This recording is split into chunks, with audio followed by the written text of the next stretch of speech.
तर विद्यार्थी मित्रांनो 28/7/2025ला महाज्योतीमार्फत एक जाहिरात प्रकाशित झाली आहे.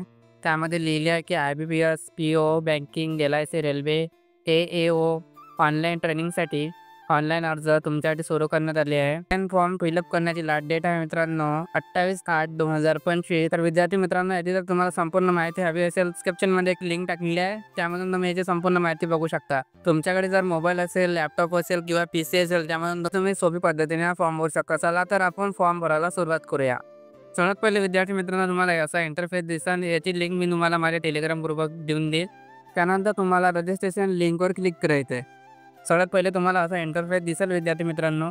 त्यानंतर तुम्हाला काय करायचं इथे एंटर मोबाईल नंबर आहे ना, इथे तुमचा मोबाईल नंबर टाकायचा आहे. मित्रांनो मोबाईल नंबर एंटर केल्यानंतर सबमिटवर क्लिक करायचं आहे. तुम्हाला असा इंटरफेस दिसेल विद्यार्थी मित्रांनो. त्यानंतर तुम्हाला enter OTP received on mobile number आहे ना, इथे जो तुमच्या मोबाईलवर OTP आला असेल तो OTP टाकून सबमिट बटनवर क्लिक करायचा आहे. त्यानंतर OTP फिलअप केल्यानंतर तुम्हाला असा इंटरफेस दिसेल विद्यार्थी मित्रांनो. यामध्ये विद्यार्थी मित्रांनो तुम्हाला 3 स्टेप फॉलो करावं लागेल. यामध्ये पहिले स्टेप आहे जे पर्सनल डिटेल्स आहे, त्यानंतर क्वालिफिकेशन डिटेल्स आहे, नंतर डॉक्युमेंट अपलोड करायचे आहे. तर सर्वात प्रथम आपण पर्सनल डिटेल्स आहे ते फिलअप करू. तुम्हाला या ठिकाणी काय करायचं आहे, select district of examination centre, म्हणजे ज्या ठिकाणी तुम्हाला एक्झाम सेंटर हवं असेल ते इथे तुम्हाला फिलअप करावं लागेल. फर्स्ट नेममध्ये तुमचं स्वतःचं नाव लिहायचं आहे, मिडल नेममध्ये तुमच्या वडिलांचं नाव लिहायचं आहे आणि लास्ट नेममध्ये तुमचं आडनाव लिहायचं आहे. तर या ठिकाणी विद्यार्थी मित्रांनो तुमच्या वडिलांचे नाव लिहायचे आहे, तुमच्या आजोबाचे नाव लिहायचे आहे, नंतर तुमचं आडनाव लिहायचं आहे. त्यानंतर जर तुम्ही फिमेल असाल तर फिमेल लिहायचं आहे आणि जर तुम्ही मेल असाल तर मेल लिहायचं आहे. तर इथे तुम्हाला डेट ऑफ बर्थ सिलेक्ट करायची आहे. त्यानंतर विद्यार्थी मित्रांनो या ठिकाणी जे RU अँड ऑर्फन लिहिलं आहे ठिकाणी यस किंवा नो करायचं. म्हणजे जर तुम्ही विद्यार्थी मित्रांनो अनाथ असाल तर इथे येस करा, तर तुम्ही अनाथ नसाल तर सिंपली आपण नो करू शकतो. जर तुम्ही अनाथ असाल विद्यार्थी मित्रांनो तर तुम्हाला येस केल्यानंतर इथं तुमच्या जवळ कोणते सर्टिफिकेट आहे ते इथे तुम्हाला क्लिक करावं लागेल. एक तर संस्थात्मक किंवा संस्थाबाह्य यावर क्लिक करावं लागेल. तर तुम्ही विद्यार्थी मित्रांनो बघू शकता या ठिकाणी लिहिलं आहे की RU a person with disabilities. जर तुम्ही हँडिकॅप विद्यार्थी असेल तर तुम्ही येस करू शकता आणि जर तुम्ही हँडिकॅप विद्यार्थी नसेल तर सिंपल तुम्हाला नो करावं लागेल.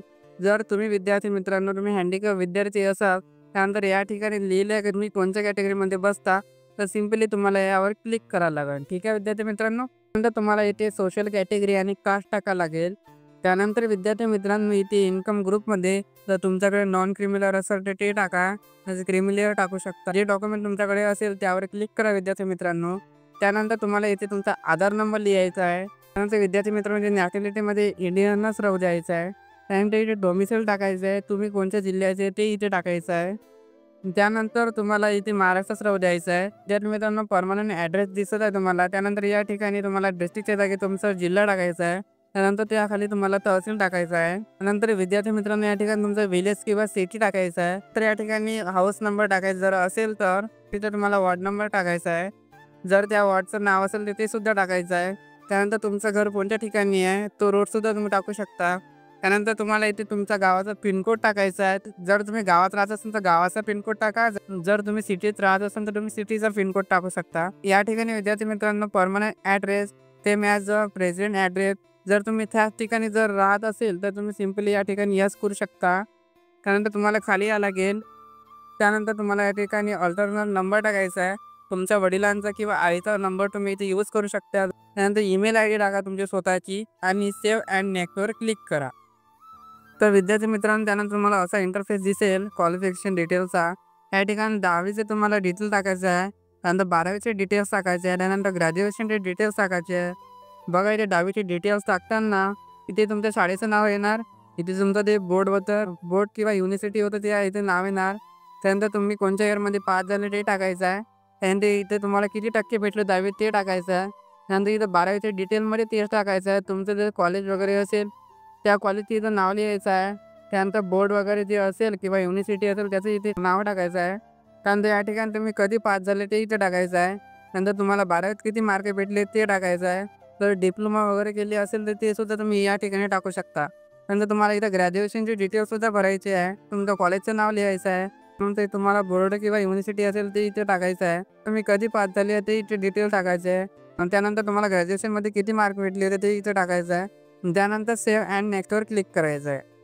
तर विद्यार्थी मित्रांनो, त्यानंतर तुम्हाला असा इंटरफेस दिसेल. या ठिकाणी तुम्हाला पासपोर्ट साईज अपलोड करायचा आहे. या ठिकाणी तुमचा जो पासपोर्ट साईज राहणार आहे तो 200 KB राहणार आहे आणि ह्या JPG किंवा JPEG फॉर्मॅटमध्ये असला पाहिजे. त्यानंतर खाली तुम्हाला सिग्नेचर अपलोड करायचा आहे. याची साईजसुद्धा तुम्हाला 200 KB ठेवायचा आहे आणि हे JPG किंवा JPEG या फॉर्मॅटमध्येच अपलोड करायचं आहे. नंतर तुम्हाला इथे आधार कार्ड अपलोड करायचं आहे. ते 200 KBमध्ये अपलोड करायचं आहे. त्यानंतर इथे कास्ट सर्टिफिकेट अपलोड करायचं आहे. ते बी 200 KBचंच असलं पाहिजे विद्यार्थी मित्रांनो. त्यानंतर या ठिकाणी विद्यार्थी मित्रांनो नॉन क्रिमिनल सर्टिफिकेट इथं अपलोड करायचं आहे. याची साईजसुद्धा 200 KBच आहे.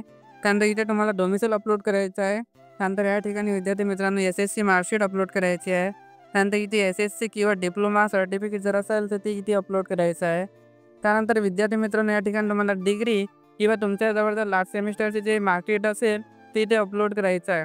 हे सगळे डॉक्युमेंट अपलोड केल्यानंतर विद्यार्थी मित्रांनो तुम्हाला complete your form to final submit यावर क्लिक करायचं आहे.